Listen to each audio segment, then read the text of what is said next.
Праздник кузнечного дела проходит в Барановичском районе уже в третий раз и с каждым годом становится все ярче, интереснее, масштабнее. По традиции он начался с открытия нового кованого арт-объекта.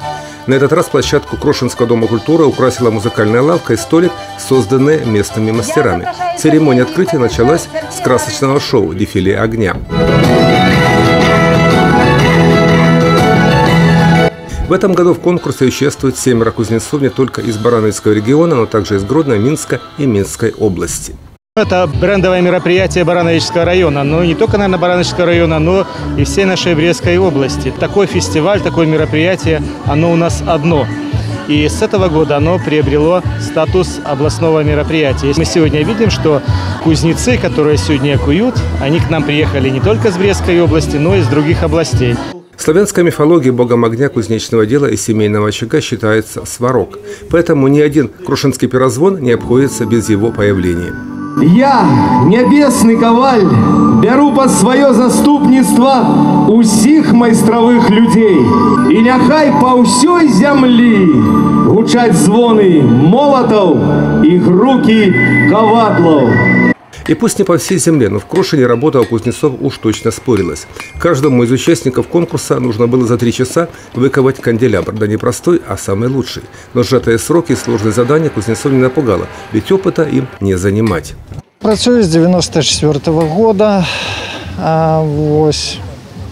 Праца вабіць творчасцю, падыходам, што дае некую душевную раўнавагу. Конечно, каваль творца. Это творца, які ён стварае.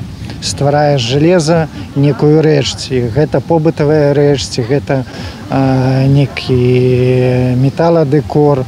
Лет в 15 занимался исторической реконструкцией. Пришли в кузницу, тогда еще зачаточные доспехи ковать. Увидел, как работают мастера, и меня с тех пор это все покорило. Железо интересно тем, что с ним возможен диалог. У него есть свое мнение. Ты его мнешь, высказываешь свой тезис, а оно в одном месте сгибается, в другом месте выгибается, где-то линии напряжения, и оно бывает подсказывает очень интересные вещи, о которых ты раньше и не думал. Зрители с интересом следили за работой кузнецов, но и других интересных площадок вокруг было немало. Свои изделия гостям праздника предлагали ремесленники, на библиотечном подворье проходили разнообразные квесты, викторины, лотереи. Также можно было познакомиться с фотовыставками, мини-музеями народных костюмов и предметов крестьянского быта, театральными постановками, не говоря уже о множестве фотозон и звучащей отовсюду музыки. Приехали именно, чтобы будет возрождение этих традиций, для того, чтобы показать детям, приобщить их к этому. Остались очень довольные, море эмоций. Очень приятно посмотреть на весь этот колорит. И самое приятное и удивительная работа кузнецов. На самом деле очень позитивная. Мы впервые здесь. Очень нравится смотреть именно, как работают сами мастера. Завораживает огонь, эмоции. Да, очень близко, здорово. Интересно посмотреть за работой кузнецов. Двухдневный праздник кузнечества «Крышинский пирозвон» обязательно запомнится его гостям и участникам как одно из самых ярких событий этого лета.